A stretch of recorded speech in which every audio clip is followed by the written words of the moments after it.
Hello বন্ধুরা, সকলে কেমন আছো? আশা করি খুব ভালো আছো। আমিও খুব ভালো আছি। আজকে চলে এসেছি নতুন আরও একটি রেসিপি নিয়ে। রেসিপিটি কি জানতে হলে পুরো ভিডিওটি স্কিপ না করে দেখতে থাকো। আর সবাই আমার চ্যানেলটাকে অবশ্যই সাবস্ক্রাইব করে দিও, এটি তোমাদের কাছে আমার অনুরোধ। দেখতে পাচ্ছ আমি আজ বানাবো ম্যাগি দিয়ে একটি সুস্বাদু সন্ধ্যের স্ন্যাক্স। তাই এই জন্য আমার কয়েকটা উপকরণের প্রয়োজন। তো প্রথমে আমি নিয়ে নিয়েছি 1 প্যাকেট ম্যাগি। এই ম্যাগিটিকে প্রথমে বয়েল করে নেব।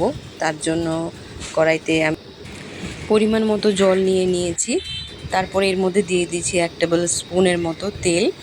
তেল দিলে ম্যাগিটি যখন বয়েল হয়ে যাবে তখন এটি গায়ে লেগে থাকবে না।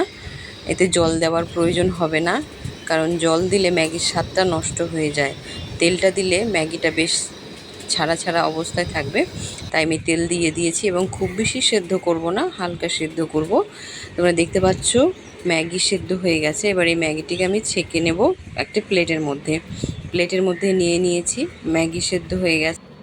আমি একটি ফ্রাইং প্যান নিয়ে নিয়েছি এবং গ্যাসের ফ্লেমটা অবশ্যই হাই থাকতে হবে। এর মধ্যে দিয়ে দিয়েছি 2 টেবিল স্পুনের মতো অয়েল। তারপরে দিয়ে দিলাম 3 টেবিল স্পুনের মতো অনিয়ন। এই অনিয়নটা তেলের মধ্যে দিয়ে কিছুক্ষণ একটু নাড়াচাড়া করতে হবে, যাতে পেঁয়াজের কাঁচা গন্ধটা চলে যায়। পেঁয়াজের এই কাঁচা গন্ধটা চলে গেলে তারপরে আমি এর মধ্যে আস্তে আস্তে আরও অন্যান্য উপকরণগুলো দেব। তো প্রথমেই আমি দিয়ে দিব 1 টেবিল স্পুনের মতো জিরা পাউডার। তারপরে দিয়ে দেব স্বাদ মতো চিলি পাউডার।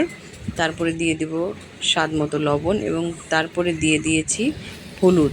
এই সমস্ত উপকরণগুলো ভাজা ভাজা করব এবং এই সময় ফ্লেমটা অবশ্যই মিডিয়াম টু লো থাকবে। এগুলো একটু ভাজা ভাজা হয়ে গেলে 3-4 মিনিটের মতো ভাজা ভাজা হয়ে গেলে এর মধ্যে আমি দিয়ে দিব সেই সেদ্ধ করা ম্যাগিটা দিয়ে ব্যাস 2 থেকে 3 মিনিট একটু নাড়াচাড়া করে নেব। দেখো কালারটা কত সুন্দর আসছে, দেখতে খুবই ভালো লাগছে। 2 থেকে 3 মিনিট নাড়াচাড়া করা হয়ে গেলে এটাকে ভালো করে বাইন্ডিং করার জন্য আমি এর মধ্যে দিয়ে দেবো 1 টেবিল স্পুন বেসন দিলে ম্যাগির বাইন্ডিংটা খুব ভালো হয়। তো ম্যাগিটি আবারও 1-2 মিনিট একটু নাড়াচাড়া করে আমি ম্যাগিটি নামিয়ে নেব। ম্যাগিটি নাড়াচাড়া করে এখন নামিয়ে নিচ্ছি। এটি তৈরি হয়ে গেছে। তোমরাও যদি এরকমভাবে বানাতে চাও তাহলে তোমরাও বাড়িতেও বানাতে পারো এবং কমেন্টসে অবশ্যই আমাকে জানাবে কেমন হয়েছে। এবার আমি নিয়ে নেব 2টো ডিম। এই ডিমগুলোকে ফেটিয়ে নেব। ফেটিয়ে নিয়ে ভালো করে এর মধ্যে দিয়ে দেবো একটু লবণ। এই ম্যাগি পাউরুটি প্যাটিসটি খেতে খুবই সুস্বাদু এবং খুব লোভনীয়। সন্ধ্যের চায়ের সঙ্গে খুব জমে যাবে। তাই তোমরা দেখতে থাকো কেমন করে বানাচ্ছি। তো এবার ডিম 2টো নিয়েছি, 2টো ডিম ভালো করে এবার ফেটিয়ে নিচ্ছি। ফেটিয়ে নেওয়ার পর এর মধ্যে আমি দিয়ে দিব স্বাদ মতো লবণ। লবণটা দিলে পাউরুটির স্বাদটা খুব বাড়িয়ে দেয়। তোমরা না চাইলে নাও দিতে পারো, আমি এটি দিয়েছি অপশনাল। এবার আমি এই ব্রেডটাকে একটু জলের মধ্যে ভিজিয়ে নিয়ে 2 হাত দিয়ে ভালো করে চেপে নেব। জলের মানে হালকা ভিজাতে হবে, খুব বেশি ভিজানো যাবে না। হালকা ভিজিয়ে দুপাশে ভালো করে চেপে নিতে হবে হাত দিয়ে। আর দেখতে পাচ্ছ আমি হাত দিয়ে চেপে চেপে জল বের করে দিয়েছি। তারপরে এর মধ্যে আমি দিয়ে দিচ্ছি সেই তৈরি করা ম্যাগি। এইভাবে ভেতরে ম্যাগির পুর ভরে দিয়ে পাউরুটিগুলো দুপাশ থেকে চেপে চেপে মুখ সিল করে দিতে হবে এবং মুখটা সিল করে দেওয়ার জন্য আমি একটু ময়দা জল দিয়ে গুলে রেখেছিলাম, সেটাই দিয়েছি। দেখতে পাচ্ছ আমি দুপাশের মুখ সিল করে দিয়েছি।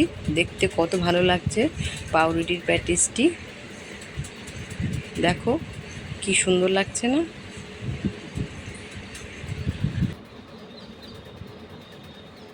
আমি এইভাবে একে একে কয়েকটি প্যাটিস তৈরি করে নেব।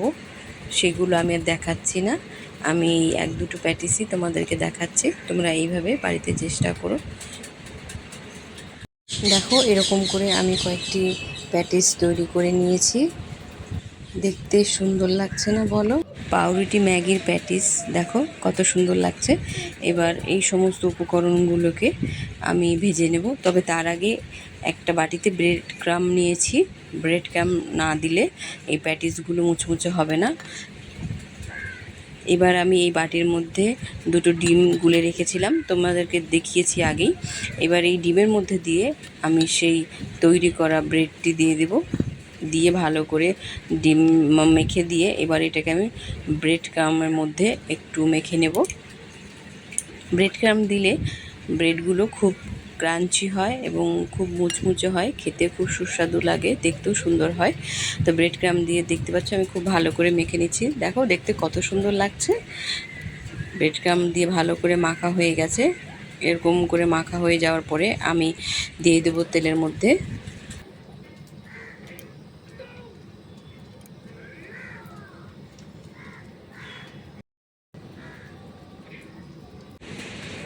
এবারে আমি একটু ফ্রাইং প্যান নিয়েছি এবং তেল এখানে একটু বেশি পরিমাণে দেব, কারণ এগুলো ডুবো তেলে ভাজতে হবে। তেলটা প্রথমে হিটটা অবশ্যই হাই থাকবে, তারপরে মিডিয়াম টু লো করে দেব, না হলে প্যাটিসগুলো পুড়ে যাবে। তো প্যাটিস দুটো দিয়ে দিয়েছি, দেখতে পাচ্ছ প্যাটিসগুলো ভাজছি আমি এখন। দিয়ে একটু উল্টাপাল্টা করব 2-3 মিনিটের মতো। একটা পাশ হয়ে গেল, উল্টে দিতে হবে। এরকম করে দুপাশ উল্টে নিতে হবে। দেখো বন্ধুরা কত সুন্দর লাগছে দেখতে। এরকম করে দুটো প্যাটিস 2-3 মিনিটের মতো ভাজলেই প্যাটিস তৈরি হয়ে যাবে। প্যাটিসগুলো ভাজা হয়ে গেছে, এবার আমি এগুলোকে ছাঁকনি দিয়ে ছেঁকে নিচ্ছি। তেলটাকে ভালো করে ঝরিয়ে নিতে হবে। নিয়ে এবার এটাকে আমি প্লেটে সাজাচ্ছি। দেখো কত লোভনীয় হয়েছে এবং কত ক্রিস্পি হয়েছে। আমি তোমাদেরকে কেমন ক্রিস্পি হয়েছে সেটি দেখিয়ে দেব। আজকের রেসিপি তৈরি হয়ে গেছে ব্রেড ম্যাগির প্যাটিস, কি দেখতে সত্যি খুব দুর্দান্ত, খেতেও খুব লোভনীয়। তো আজকের ভিডিও এই পর্যন্ত থাক বন্ধুরা, আবার দেখাবে নতুন কোনো ভিডিওর সঙ্গে। ততক্ষণ তোমরা খুব ভালো থেকো, সুস্থ থেকো। এবার আমি এই প্যাটিসটিকে কেটে দেখিয়ে দিচ্ছি ভেতরে কত সুন্দর লাগছে।